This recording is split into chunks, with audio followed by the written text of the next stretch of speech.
नमस्कार। एग्रो संगम YouTube channel में आप सभी का स्वागत एवं अभिनंदन है। अगर वीडियो अच्छी लगे तो चैनल को सब्सक्राइब करें, लाइक करें, शेयर करें। किसान भाइयों, आज हम बताना चाहते हैं कि अगर 1 एकड़ में यानी 1.5 बीघे में आपको 20 क्विंटल सरसों की पैदावार चाहिए तो आप इस वीडियो को पूरा देखें और इस तकनीकी से खेती करेंगे तो आपको 15 से 20 कुंटल प्रति एकड़ सरसों की प्राप्ति होगी। अब कौन सी प्रजाति को बोना है ये भी हम बताएंगे आपको। तो जो पहली तकनीकी है कि आपको मिट्टी प्लट हल से आपको एक जुताई करना है और जुताई करने के बाद किसान भाई पलेवा के समय आपको हल्का पानी देना है ताकि जल्दी से खेत आपका पक सके और आपको सरसों बोने में विलम्ब न हो। और जब खेत भुरभुरा हो जाए यानी जोतने लायक पक कर तैयार हो जाए उस समय आपको क्या करना है कि आपको जिप्सम का प्रयोग करना है, जिसको कैल्शियम सल्फेट बोलते हैं, जिसमें 18% सल्फर होता है जो कि सरसों के लिए अति महत्वपूर्ण होता है।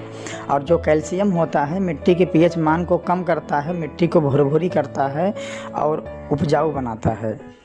आपको 1 एकड़ यानी 1.5 बीघे में आपको 6 बोरी यानी 3 कुंटल आपको जिप्सम डालने के बाद तब उस खेत की जुताई करना है कल्टीवेटर से।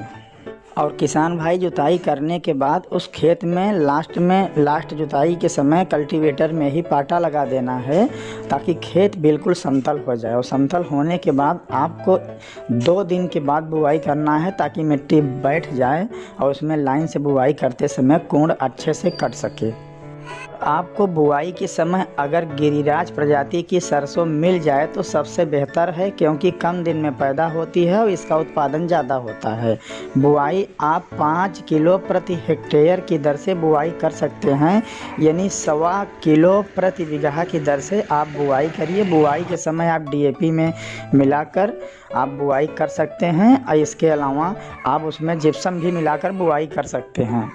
किसान भाई ध्यान रहे, मुख्य बिंदु पर ध्यान दीजिए कि सरसों की फसल में प्रति हेक्टेयर 80 केजी यूरिया यानी नाइट्रोजन, 80 केजी फास्फोरस और 40 केजी पोटास की आवश्यकता होती है, जो कि 20 केजी प्रति बीघे की दर से DAP डालकर आप बुआई कर सकते हैं। और किसान भाई बुआई के बाद जब आप 20 से 25 दिन पर पहला पानी देते हैं, 20 दिन पर भी दे देते हैं, पहला पानी देने के बाद जब सरसों में आपका सिंचाई होने के बाद जब आपका पैर उसमें घुसना बंद हो जाए, मिट्टी टाइट हो जाए, तो आपको यह ध्यान देना है कि इसमें आपको सरसों अगर जहाँ जहाँ ज़्यादा घनी हो, ज़्यादा पेड़ हो, उसको बिरलीकरण बोलते हैं, तो आप उसको उखाड़ कर उसकी दूरी को संतुलित बना सकते हैं। भाई ध्यान रहे, एक बात कहना भूल गए हैं कि अगर आपको सरसों की खेत में ज़्यादा खरपतवार होते हैं तो बुआई के बाद 72 घंटा के अंदर 3 दिन के अंदर आप पेंडामेथिलीन का छिड़काव कर दीजिए मिट्टी पर, तो आपके सरसों के अलावा कोई खरपतवार उसमें नहीं जमेंगे और खरपतवार से आपको निजात मिल जाएगा, जिसका नाम है पेंडामेथिलीन। और किसान भाई ध्यान रहे कि बिरलीकरण करने के बाद ही उसमें आप यूरिया का बुरखाव करिए, यूरिया डालिए। उसके पहले डालेंगे तो जो फालतू की सरसों के पेड़ हैं वो भी आपके मतलब पोषक तत्व तो खींच लेंगी, उससे कोई मतलब नहीं निकलेगा। तो पहले आप बिरलीकरण करिए, उसके बाद आप इसे यूरिया डालिए।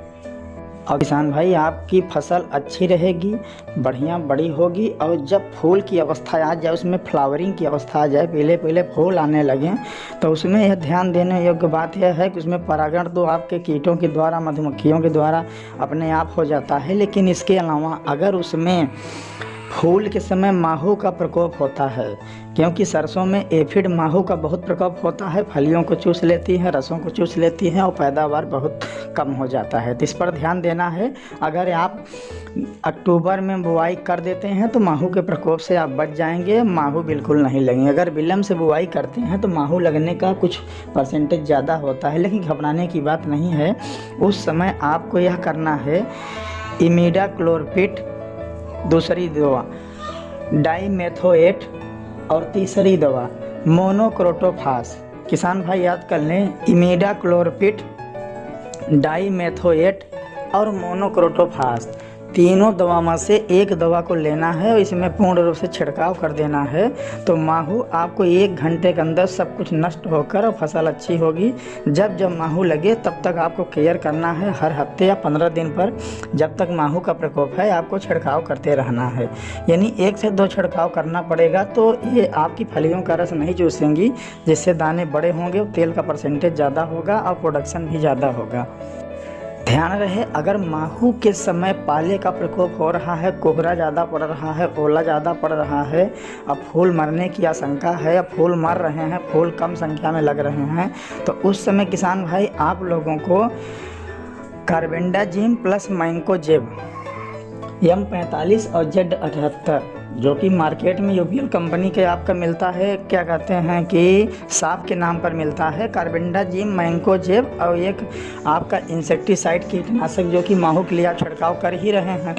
यानी कि माहू के कीटनाशक छिड़काव के साथ साथ में कार्बेंडाजिम मैंकोजेब दोनों दवा में से एक दवा आप कार्बेंडाजिम ले लीजिए। बहुत अच्छी दवा, इसको मिलाकर छिड़काव करेंगे तो जो पाले का प्रकोप है उससे बच जाएंगे, हमारे फूल नहीं मरेंगे, फ्लावर ज़्यादा यानी फलियाँ ज़्यादा लगेंगी और पैदावार ज़्यादा होगा। तो किसान भाई इस तरीके से आप अपनी सरसों की पूरी फसल को वैज्ञानिक तरीके से करके पैदावार को बढ़ा सकते हैं। विश्वास मानिए गिरिराज प्रजाति का अगर आप समय से अक्टूबर में सरसों की बुआई करते हैं तो माहू के प्रकोप से बचेंगे, पाला भी नहीं लगेगा और आपको प्रति एकड़ 15 से 20 कुंटल प्रति एकड़ सरसों आपकी पैदा होगी, जो एक अविश्वसनीय है। लेकिन ध्यान रहे गिरिराज वैरायटी का ही सरसों आपको बोना है। ध्यान रहे कटाई के समय यह एक बात बहुत महत्वपूर्ण है कि सरसों की कटाई हल्का सा अधपके अवस्था में करना चाहिए, पूर्ण रूप से सरसों भूरी न पड़ जाए, क्योंकि हल्का गर्मी का मौसम आता है और कटाई के समय फलियां चिटकने लगती हैं और सरसों 25% खेत में ही झड़ जाता है। तो ध्यान रहे प्रोडक्शन नहीं डाउन होता, हल्का सा मैच्योर सरसों रहे, एकदम पकी अवस्था में रहे लेकिन सूखी न रहे, हल्का सा गीली अवस्था में ही, पीलापन अवस्था में ही आपको काट लेना है, ज़्यादा भूरा न हो, ताकि हमारे दाने खेत में न झड़ें और हमें पूर्ण उत्पादन मिल सके।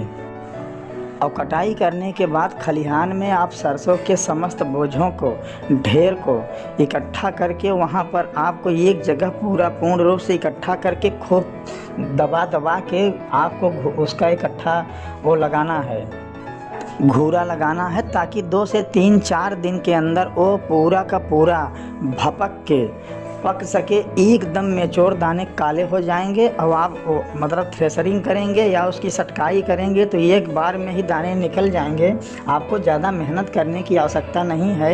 यानी सरसों कटाई के बाद जहाँ ढेर लगाते हैं 304 दिन में इकट्ठा करके उसको छोड़ दीजिए, तो वो अंदर से भपक के पक जाएगा, पूर्ण रूप से पक जाएगा और फलियाँ एकदम हल्की सॉफ्ट हो जाएंगी, तो उसको दाने निकलने में सरलता होगी।